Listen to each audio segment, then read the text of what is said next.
प्रभु की स्तुति हो, प्रभु का धन्यवाद हो। प्रभु यीशु मसीह के नाम में सभी का इस वक्त अभिनंदन है। और इस लॉकडाउन के सिचुएशन में हम सभी लोग अपने अपने घरों पर हैं और हम लोग अपने परमेश्वर के साथ संबंधों को सुधारने की कोशिश कर रहे हैं। ऐसे दौर से हम लोग गुजर रहे हैं कि इसमें हमें अपने आप को जांचने की ज़रूरत है। मैं पिछले दिनों में प्रकाशित वाक्य की किताब पढ़ रहा था, तब मेरा ध्यान प्रकाशित वाक्य 2 अध्याय उसके 4 वचन पर गया और मैं वहाँ पर रुक गया। प्रभु यीशु मसीह ने प्रकाशित वाक्य की किताब में 7 कलीसिया को जो पत्र लिखा, उसमें से इफिसुस की कलीसिया से भी एक पत्र यूहन्ना के द्वारा लिखवाया।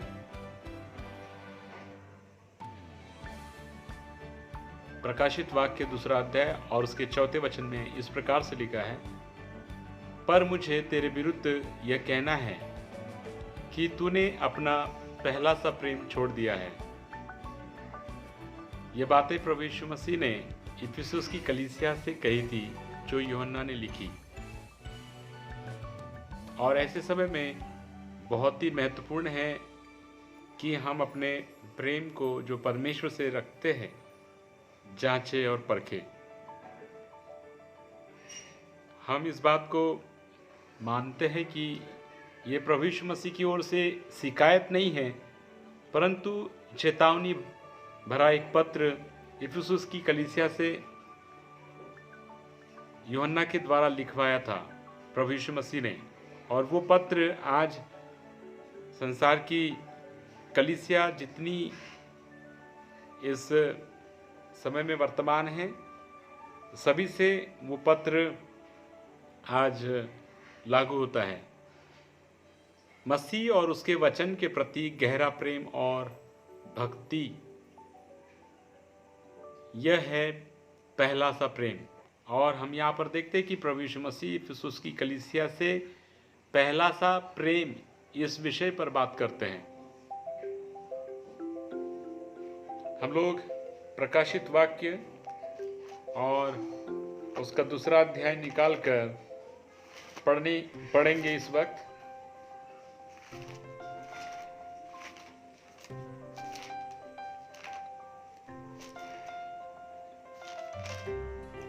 और मैं आपके लिए पढ़ता हूं प्रकाशित वाक्य 2 अध्याय।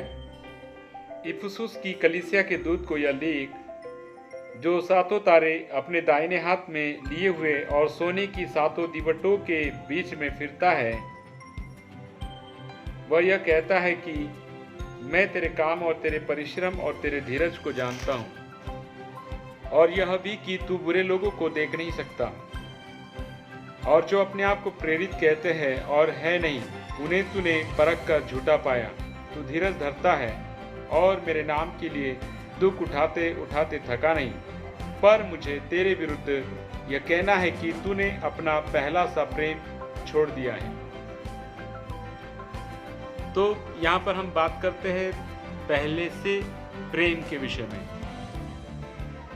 सर्वप्रथम हम यह देखेंगे कि पहला सा प्रेम होता क्या है। और बाइबल के अनुसार पहला सा प्रेम मसीह और उसके वचन के प्रति गहरा प्रेम और भक्ति है। जैसे यूहन्ना रचित सुसमाचार उसके 14 अध्याय के 15 वचन में यीशु ने कहा, यदि तुम मुझसे प्रेम रखते हो तो मेरी आज्ञाओं को मानोगे। उसी प्रकार से 14 अध्याय के 21 वचन में इस प्रकार से लिखा है, जिसके पास मेरी आज्ञाएं हैं और वह उन्हें मानता है, वही मुझसे प्रेम रखता है, और जो मुझसे प्रेम रखता है उससे मेरा पिता प्रेम रखेगा और मैं उससे प्रेम रखूंगा और अपने आप को उस पर प्रकट करूंगा। यूहन्ना 15 अध्याय उसके 10 वचन में यीशु ने कहा, यदि तुम मेरी आज्ञाओं को मानोगे तो मेरे प्रेम में बने रहोगे, जैसा कि मैंने अपने पिता की आज्ञाओं को माना है और उसके प्रेम में बना रहता हूं। प्रियो, यहां पर हम देखते हैं 3 वचन हम यहां पर पढ़े यूहन्ना की किताब से, यूहन्ना रचित सुसमाचार से, कि जो पिता की आज्ञाओं को मानता है वह उसके प्रेम में बना रहता है। प्रियो, इस पत्र में प्रभु यीशु कलीसिया को चेतावनी देते हैं कि सिर्फ सही धर्म सिद्धांत को जानना, कुछ आज्ञाओं का पालन करना तथा आराधना करना ही काफी नहीं है। कलीसिया में सबसे अधिक आवश्यकता यीशु मसीह और उसके वचन के प्रति हृदय के अंदर महसूस किए जाने वाले प्रेम की है। क्या आज हम अपने हृदय में प्रभु यीशु मसीह के प्रेम को महसूस करते हैं कि वह प्रेम हमारे हृदय से निकल गया?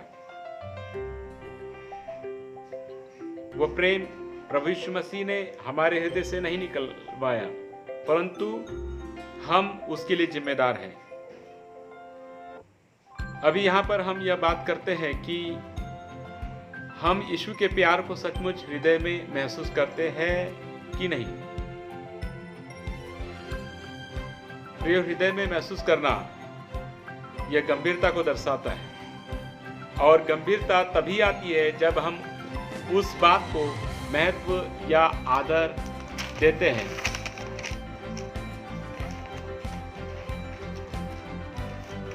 गंभीरता तभी आती है जब हम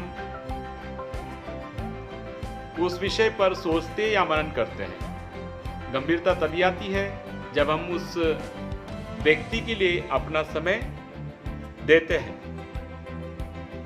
हम यहाँ पर एक भिखारी का उदाहरण लेते हैं। हमारे सामने ऐसे कितने भिखारी आते और जाते हैं, परंतु उसके लिए बहुत सारे लोग रुकते नहीं, परंतु कोई एक तो रुक ही जाता है। वह रुकता इसलिए क्योंकि वह उस व्यक्ति अर्थात उस भिखारी के विषय गंभीर हो जाता है। उस भिखारी की स्थिति को वह व्यक्ति अपने हृदय तक लेता, इसलिए वह आगे चल नहीं सकता, परंतु उसके लिए रुक जाता है। प्रियो, कहने का मतलब यह है कि यदि हम किसी को प्यार करते हैं तो वह हमारे हृदय में पहुंचता या उसे हम अपने हृदय तक पहुंचाते हैं, और जिसको हम अपने हृदय में रखते हैं उसके प्रति हमारे पास गंभीरता, आदर भाव, सम्मान होता है, और यही है सच्चा प्यार। प्रभु यीशु मसीह इफिसुस की कलीसिया से यही कहना चाहते हैं। प्रियो, जिसको हम सचमुच प्यार करने लगते हैं उसके साथ हमारा समय भी बीतने लगता है। आज प्रश्न यह है कि यीशु को हम कहते हैं हम आपको बहुत प्यार करते हैं, क्या उसे हृदय में महसूस करते हैं? क्योंकि जिसको हम प्यार करते हैं वह हृदय में रहता है। जिसको हम प्यार नहीं करते वो हमारे दिल पर राज नहीं करता, वह हमारे हृदय में नहीं रहता। प्रभु यीशु मसीह ने चिताया कि सही धर्म सिद्धांत को जानना, कुछ आज्ञाओं का पालन करना तथा आराधना करना ही काफी नहीं है। यह 3 बातें बाद में आती है, और इन बातों में गंभीरता, सच्चाई तभी आती है जब हम किसी को सचमुच प्यार करते हैं। यदि प्रेम, गंभीरता और सच्चाई से नहीं है तो हम धर्म सिद्धांतों को जानेंगे, मानेंगे नहीं। कुछ आज्ञाओं का पालन करेंगे, बाकी को छोड़ देंगे। आराधना करेंगे परंतु आत्मा और सच्चाई से नहीं।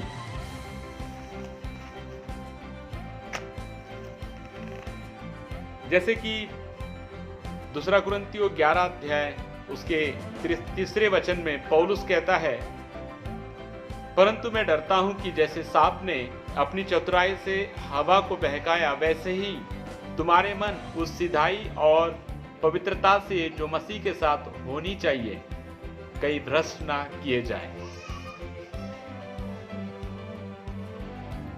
प्रियो, पौलुस इसलिए कुरिन्थियों से कह रहा था क्योंकि उन दिनों में झूठे प्रेरित आए हुए थे जो कुरिन्थियों की कलीसिया के लोगों को परमेश्वर के साथ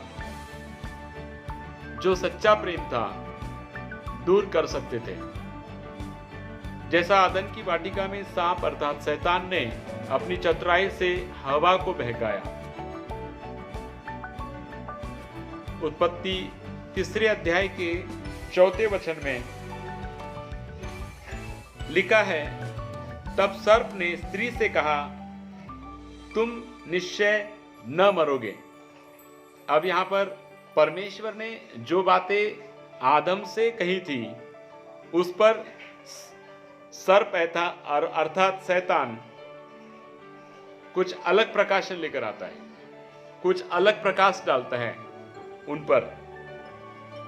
जैसे कि दूसरा अध्याय उसके 17 वचन में लिखा है, पर भले या बुरे के ज्ञान का जो वृक्ष है उसका फल तू कभी न खाना, क्योंकि जिस दिन तू उसका फल खाएगा उसी दिन अवश्य मर जाएगा।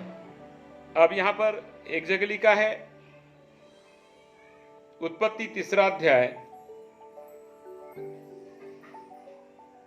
उसके पहले वचन में, यहोवा परमेश्वर ने जितने बनेले पशु बनाए थे उन सब में सर्प धूर्त था। उसने स्त्री से कहा, क्या सच है कि परमेश्वर ने कहा तुम इस वाटिका के किसी वृक्ष का फल न खाना?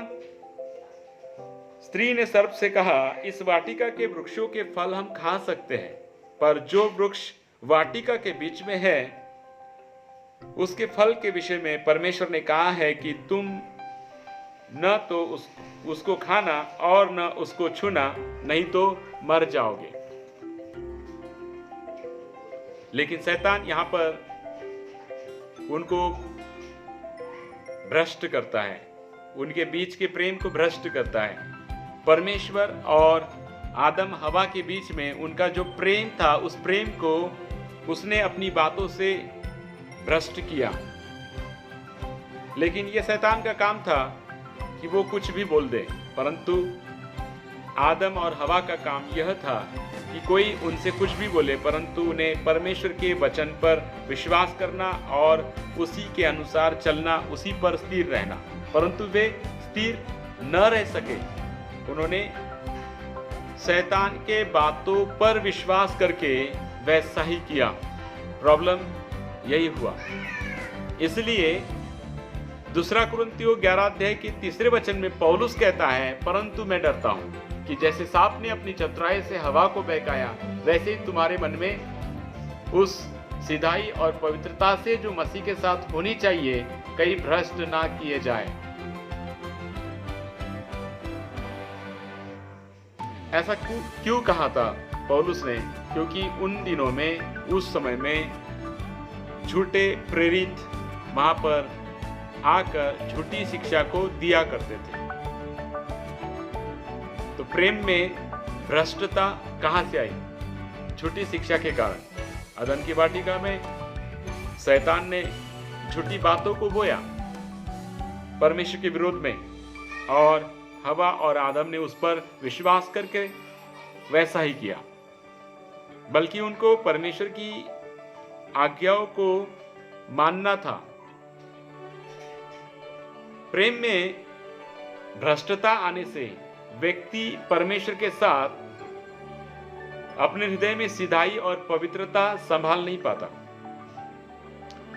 जैसे व्यवस्था विवरण 10 अध्याय उसके 12 वचन में लिखा है,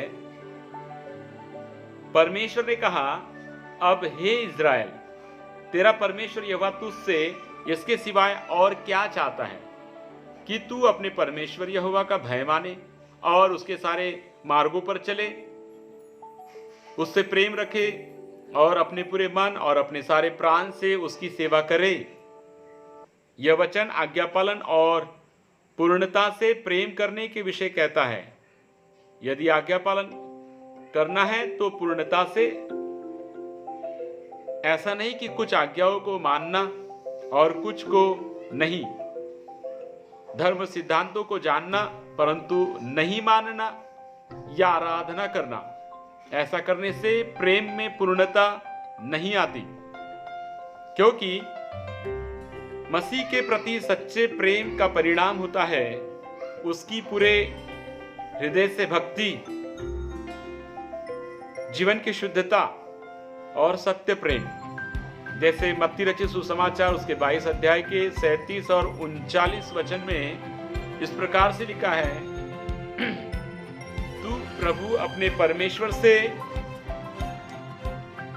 अपने सारे मन, अपने सारे प्राण, अपनी सारी बुद्धि से प्रेम रखना। अर्थात प्रेम करने में मन, प्राण, बुद्धि नहीं है तो उसमें संपूर्णता नहीं होगी। इसलिए परमेश्वर ने प्रेम मन, पूरे मन से, पूरे प्राण से, पूरी बुद्धि के साथ करने के लिए कहा।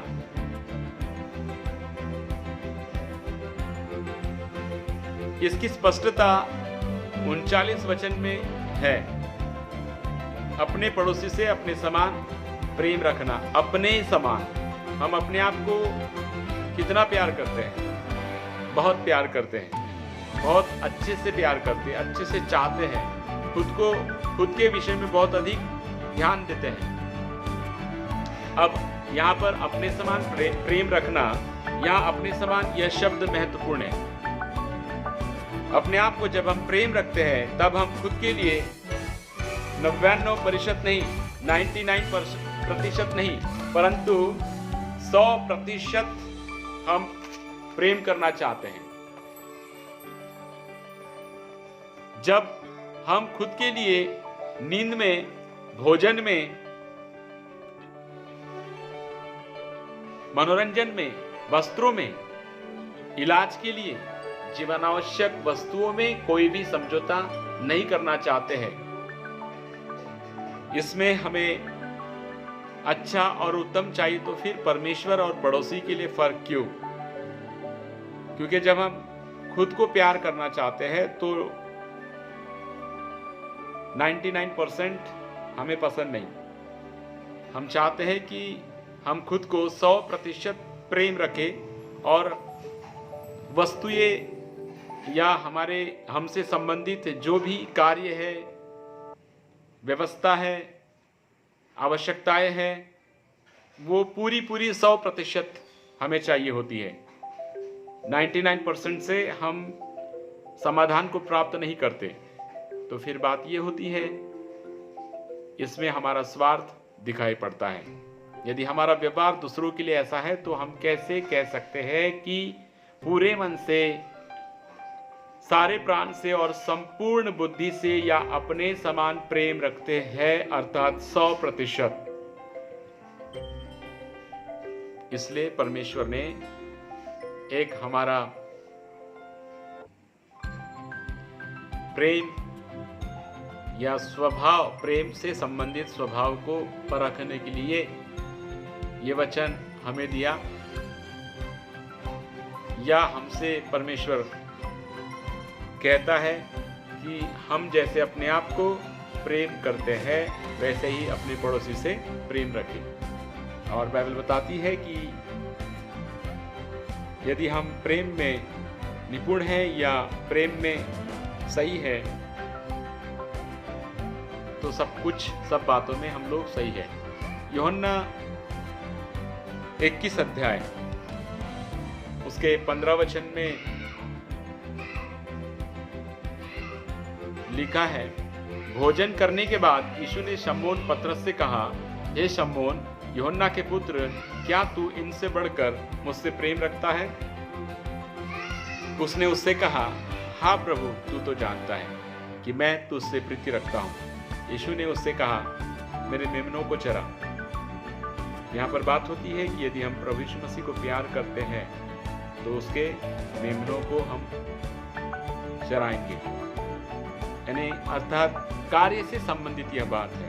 यदि हम प्रभु यीशु मसीह को प्यार करते हैं तो उसने जो हमें कार्य बताए, उसने जो हमें सेवा दी, उसने जो हमें करने के लिए कहा या उसके वचन में जो लिखा है उसके अनुसार हम लोग करेंगे और सही रीति से करेंगे जैसा प्रभु ने कहा। इसलिए इन वचनों में सर्वप्रथम यीशु मसीह यह चाहते हैं कि वे अपने वचनों में जैसा कहते हैं ठीक वैसा ही करना, यही आज्ञा पालन और हृदय से भक्ति, जीवन की शुद्धता और सत्य से प्रेम करना है।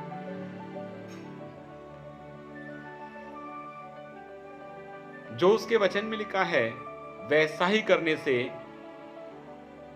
यह बात आज्ञा पालन को दर्शाती है, और यदि हम उसकी आज्ञाओं का पालन करते हैं तो उससे हम प्रेम रखते हैं।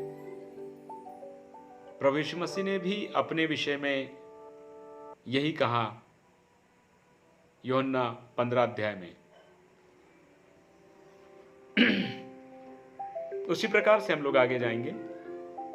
प्रकाशित वाक्य की किताब 2 अध्याय उसके 5वें वचन में लिखा है, इसलिए स्मरण कर कि तू कहां से गिरा और मन फिरा और पहले के समान काम कर। यदि तू मन न फिराएगा तो मैं तेरे पास आकर तेरे दीवट को उसके स्थान से हटा दूंगा। इस वचन को पढ़ने के पहले हमने जो बातें देखी, आज्ञा पालन करना, उसके धर्म सिद्धांतों को जानना ही नहीं परंतु मानना ही, और फिर आराधना करना। परंतु आराधना कैसे करना? आत्मा और सच्चाई से। अब यहां पर प्रभु यीशु मसीह यह बात करते हैं, इसलिए स्मरण कर। स्मरण कर का मतलब जांच, अपने आप को जांच, अपने आप को समझ। स्मरण कर कि तू कहां से गिरा। हमारे जीवन में गिरावट कहां से आई? कोई भी ऐसी कलीसिया या भक्त मंडली जो प्रभु यीशु मसीह के लिए अपने कम होते हुए प्रेम और आज्ञाकारिता के लिए पश्चाताप नहीं करती तो उसे मसीहा अस्वीकार करेगा और अपने राज्य से दूर कर देगा। अब यहां पर 3 बातें हम देखते हैं। इसलिए स्मरण कर कि तू कहां से गिरा। तेरे जीवन में परमेश्वर से संबंधित या परमेश्वर के साथ पहले प्रेम से गिरावट कहां आई? वह क्षेत्र, जगह, व्यक्ति, वस्तु या परिस्थिति से हम लोग कब गिरे? वह कौन सी परिस्थिति है, वह कौन सा क्षेत्र है, वह कौन सी जगह है, वह कौन सा व्यक्ति है या वस्तु जिसके कारण हम लोग परमेश्वर के प्रेम से अलग हो गए या हम गिर गए। दूसरी बात है मन फिरा, पश्चाताप करना, अपने तरीके को बदलना या रास्ते को बदलना। मन फिराने का मतलब, जब एक पापी मन फिराता है तो वह अपने मन को डाइवर्ट करता है, पश्चाताप करता है। उसका जीवन जो पापों में होता है वहां से वह अलग निकलकर प्रभु यीशु के पास आता है और उसके मन में जो बुराई होती है उस बुराई को करना नहीं चाहता, अपने तरीके को बदलता या अपने रास्ते को बदलता है, अपने कामों को बदलता, अपनी संगति को बदलता, अपने विचारों को बदलता, अपने शब्दों को बदलता, अपने वार्तालाप को बदलता, बहुत कुछ वो बदलने के लिए डिसाइड करता है। इसलिए यहाँ पर प्रभु यीशु मसीह ने कहा मन फिरा। तीसरी बात, पहले के समान काम कर। सबसे पहले जब यीशु से प्रेम था, उस समय का कार्य करने का तरीका अलग था। यदि हम प्रभु यीशु मसीह से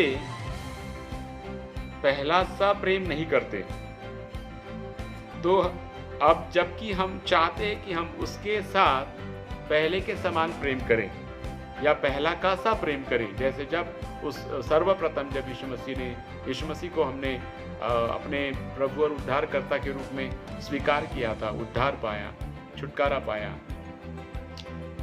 जीवन में सब कुछ ठीक से चल रहा था, ठीक रीति से चर्च जा रहे थे, प्रार्थना कर रहे थे, आज्ञाओं का पालन कर रहे थे, हर समय प्रभु को स्मरण करके अपने काम करते थे, सब कुछ ठीक ठाक चल रहा था। लेकिन प्रेम में भ्रष्टता आने से हमारे काम उसके प्रति बदल गए। इसलिए यहाँ पर प्रभु यीशु मसीह ने तीसरी बात कहा, पहले के समान काम कर। अवश्य है कि हम लोग पहले के समान काम करें। यदि हम पहले के समान काम नहीं करते तो उसका मतलब ये होता है कि हम लोग इस बात को स्मरण नहीं कर रहे हैं कि हम परमेश्वर के प्रेम से अलग हो गए या पहला का सा प्रेम हमने छोड़ दिया और हमने मन नहीं फिराया और हमने इस बात को अपने आप को ये परमेश्वर के प्रेम में नहीं जांचा कि हम कहां से गिरे। इसलिए यहाँ पर तीसरी बात में प्रभु यीशु मसीह ने कहा कि पहले के समान काम कर, क्योंकि जब हम ठीक हो जाते, सही हो जाते, तो हमारा काम करने का तरीका भी बदल जाता है। हम सही करने लग जाते हैं, हम आज्ञाओं का पालन करने लग जाते हैं।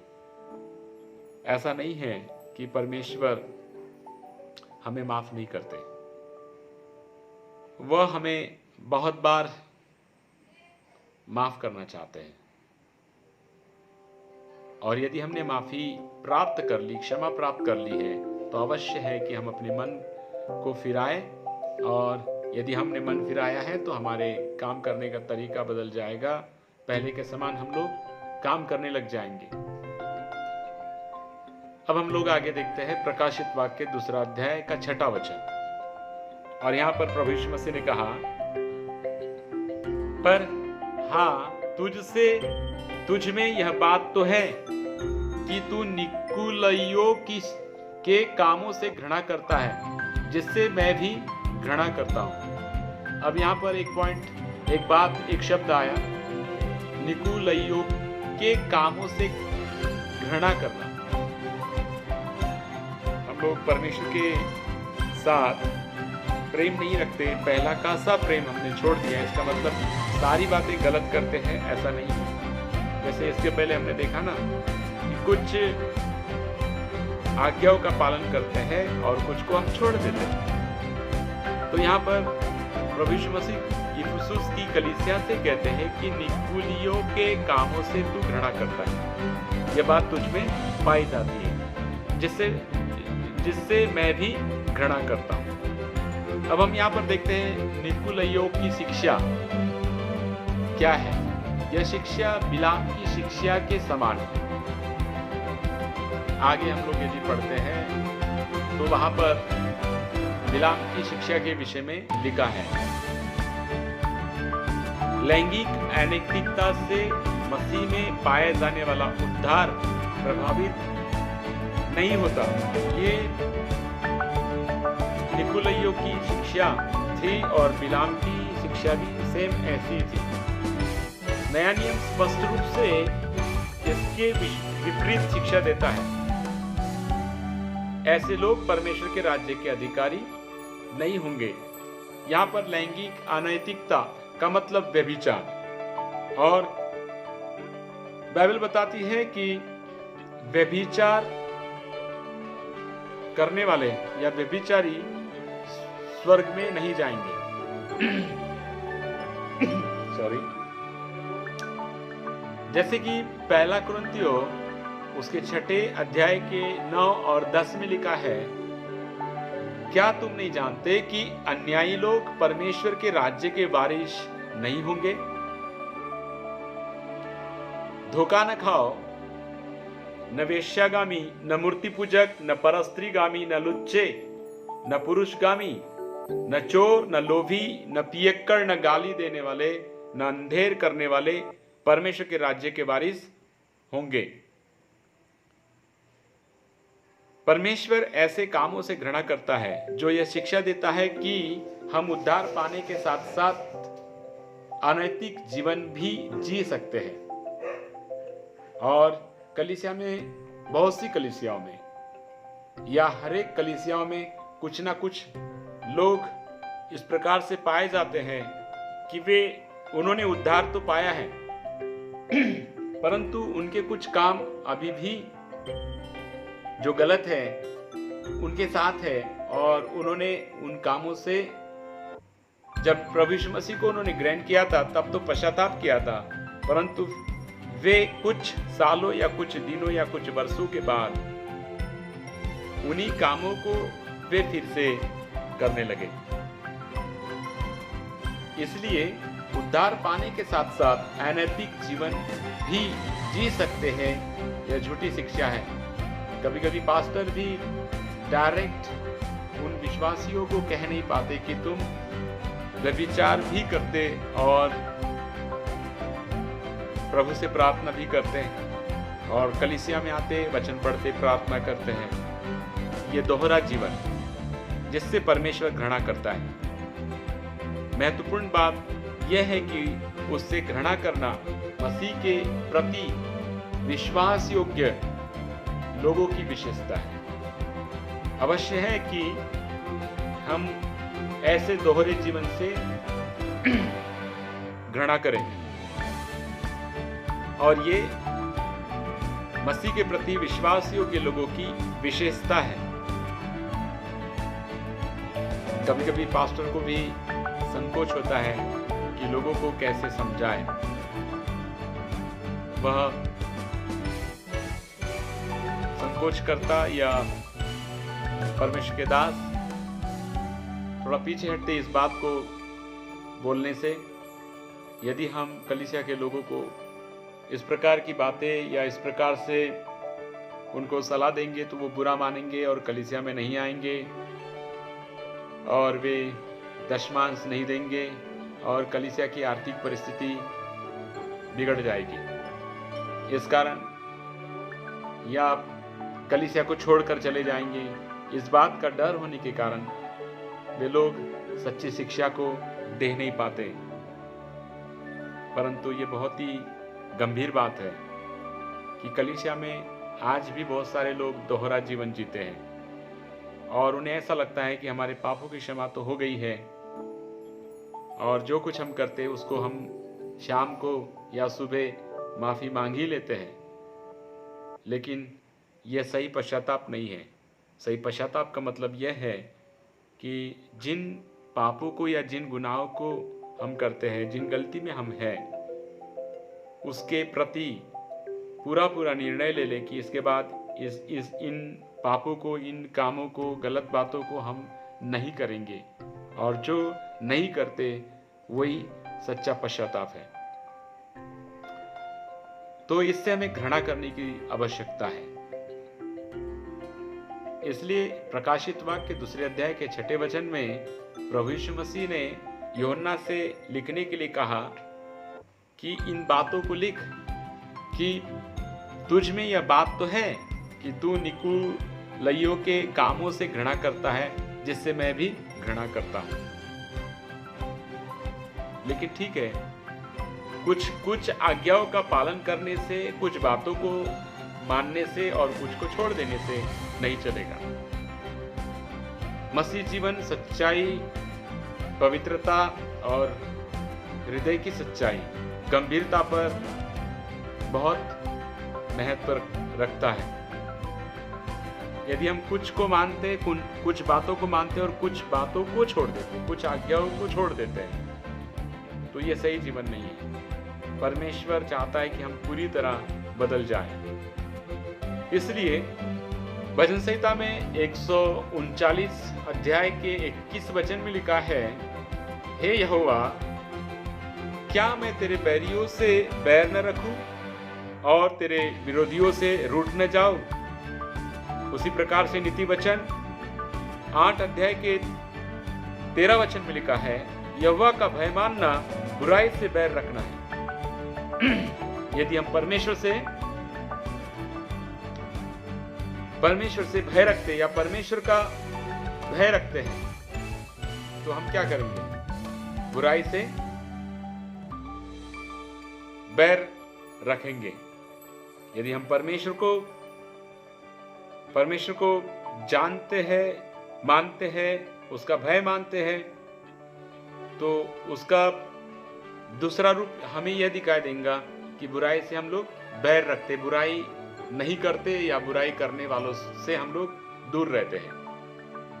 एक और वचन यूहन्ना 3 अध्याय उसके 19 वचन में लिखा है, और दंड की आज्ञा का कारण यह है कि ज्योति जगत में आई और मनुष्यों ने अंधकार को ज्योति से अधिक प्रिय जाना, क्योंकि उनके काम बुरे थे। दुष्ट कर्मियों की विशेषता यह है कि वे पाप व अनैतिकता को प्रिय जानते हैं। दुष्ट कर्मी अर्थात दुष्ट कर्म करने वाले। इसलिए यूहन्ना रचित सुसमाचार उसके 3 अध्याय के 19 वचन में यीशु ने कहा, दंड की आज्ञा का कारण क्या है कि हमने क्या किया? ज्योति जगत में आई, परंतु हमने क्या किया? ज्योति को नहीं परंतु अंधकार को उससे ज्यादा प्रिय माना। इस कारण दुष्टता हमारे भीतर आती है और पाप व अनैतिकता को हम प्रिय जानने लग जाते हैं। फिर हमें पाप की गंदगी महसूस नहीं होती, परंतु हम पाप के निकट जाते हैं। बहुत जरूरी है कि हम पाप से घृणा करें। इसलिए परमेश्वर चाहता है कि जिस बात से हमें दूर रहना है उससे हम दूर रहें, जिसके निकट जाना है उसके निकट जाएं। यह बात अच्छी थी उस कलीसिया में, परंतु उनके जीवन में उनमें कुछ कमियां थी और उन कमियों के विषय में प्रभु यीशु मसीह उस कलीसिया के लोगों से चाहता है कि वे पहले का सा जो प्रेम उन्होंने छोड़ दिया था उसमें फिर से बने रहे। और आगे देखेंगे हम लोग प्रकाशित वाक्य उसके 2 अध्याय के 7वें वचन में। और यहाँ पर प्रभु यीशु मसीह ने कहा, जिसके कान हो वह सुन ले। कान तो सभी के होते हैं, परंतु यहाँ पर प्रभु यीशु मसीह ने ऐसा क्यों कहा कि जिसके कान हो वह सुन ले? क्योंकि बहुत बार हम लोग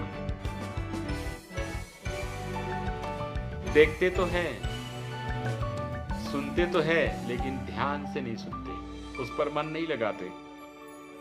या तो उसको सुनते हैं परंतु उस पर करते नहीं, और यदि हम सुनते और करते नहीं तो यह सही सुनना नहीं है। इसलिए प्रभु यीशु ने कहा, जिसके कान हो वह सुन ले कि आत्मा कलीसियाओं से क्या कहता है। जो जय पाए मैं उसे उस जीवन के पेड़ में से जो परमेश्वर के स्वर्गलोक में है फल खाने को दूंगा। अब यहाँ पर जय पाने के विषय में बोला गया कि जिस बात में हम लोग गिर गए या परमेश्वर के साथ हम लोग पहला का सा प्रेम नहीं करते और वो पहला का सा प्रेम हमने छोड़ दिया, त्याग दिया, भ्रष्टता आ गई, गंभीरता चली गई, पवित्रता चली गई, सच्चाई भी चली गई और हम लोग औपचारिकता का जीवन बिताते हैं। सिर्फ हमारे जीवन में औपचारिकता बची रही, तो प्रभु चाहता है कि हम जय पाए। जय पाना जयवंत को दर्शाता है, जिसके लिए शब्द यूनानी भाषा में निकॉन होता है, निकॉन, और उसका अर्थ है जयवंत होना, किसी बात पर जयवंत होना। जयवंत वह है जिसने मसीह में विश्वास करने के द्वारा, ये पहली बात है ना, जब हम प्रभु यीशु मसीह के पास जाते हैं तो सर्वप्रथम हमें विश्वास करना होता है। तो हमें मसीह में विश्वास करने के द्वारा परमेश्वर का अनुग्रह, नए जन्म का अनुभव किया है। परमेश्वर के अनुग्रह को पाकर हमने नए जन्म का अनुभव प्राप्त किया है, तथा पाप, संसार और शैतान पर लगातार विजय प्राप्त कर रहा है।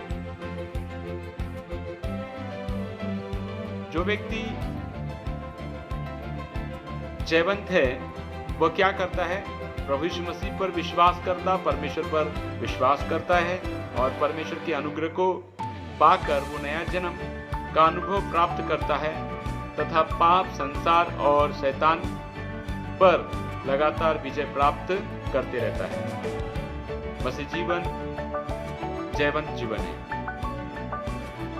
जो लोग मसीह में जीते हैं उन्हें प्रतिदिन मरे हुए कामों पर जय पाना है, शैतान के कामों पर जय पाना है, पापों पर जय पाना है।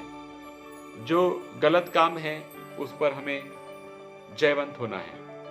यदि हम जयवंत होते हैं तो यहाँ पर प्रभु यीशु मसीह ने प्रतिज्ञा की है कि जिसके कान हो वह सुन ले कि आत्मा कलीसियाओं से क्या कहता है। जो जय पाए मैं उसे उस जीवन के पेड़ में से जो परमेश्वर के स्वर्गलोक में है फल खाने को दूंगा, अर्थात जीवन के पेड़ का फल। अब यहाँ पर उत्पत्ति उसके 3 अध्याय में कहा था और किया भी। 17 वचन में लिखा है, और आदम से उसने कहा, तूने जो अपनी पत्नी की बात सुनी और जिस वृक्ष के फल के विषय में मैंने तुझे आज्ञा दी थी तू उसे न खाना, उसको तूने खाया है, इसलिए भूमि तेरे कारण शापित है। तू उसकी उपज जीवन भर दुख के साथ खाया करेगा और वह तेरे लिए कांटे और उटकटारे उगाएगी, और तू खेत की उपज खाएगा और अपने माथे के पसीने की रोटी खाया करेगा और अंत में मिट्टी में मिल जाएगा, क्योंकि तू उसी में से निकाला गया है। तू मिट्टी तो है और मिट्टी ही में फिर मिल जाएगा। और यहाँ पर हम देखते हैं कि परमेश्वर ने उसके प्रति ये शब्दों को बोला। और फिर 22 वचन में एक महत्वपूर्ण परमेश्वर ने आदम के विषय कही। फिर यहोवा का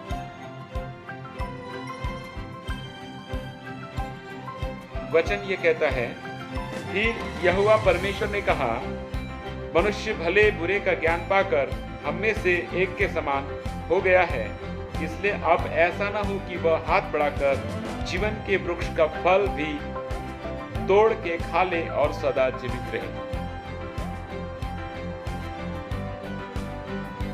प्रकाशित वाक्य 2 अध्याय 7वें वचन में परमेश्वर इसी जीवन के वृक्ष के फल की बात करते हैं। उस समय आदम को खाने के लिए इसे मना किया और उसे उस वाटिका से निकाला, क्योंकि वह खाकर सदा जीवित रहे अनुचित रीति से। क्योंकि परमेश्वर चाहता है कि वह अपने लोगों को जीवन के वृक्ष का फल दे, परंतु परमेश्वर चाहता है कि वह जीवन के वृक्ष का फल अनुचित रीति से मनुष्य ना खाए। इसलिए यहां लिखा है, जय पाकर, जयवंत होकर परमेश्वर उसे जीवन के पेड़ में से जो परमेश्वर के स्वर्गलोक में है फल खाने को देगा। और यदि हम लोग यहाँ पर आज पृथ्वी पर है और हम लोग उसके वचन के अनुसार, उसकी आज्ञाओं के अनुसार नहीं चलते, अर्थात उससे हम प्रेम नहीं रखते, आज्ञा पालन नहीं करते, अर्थात हम उससे प्रेम नहीं रखते, तो हमसे खुश नहीं होगा। और इस पृथ्वी पर के हमारे जाने के बाद जब हम परमेश्वर के सिंहासन के आगे रहेंगे तो वह हमें जीवन के वृक्ष के फल को खाने को नहीं देगा, क्योंकि हमने पृथ्वी पर जब हम विश्वासी थे, यदि हमने जय नहीं पाया, जयवंत जीवन नहीं जिया, हम गलत बातों पर, शैतान के कामों पर यदि हमने विजय प्राप्त नहीं किया तो हम जयवंत नहीं हुए।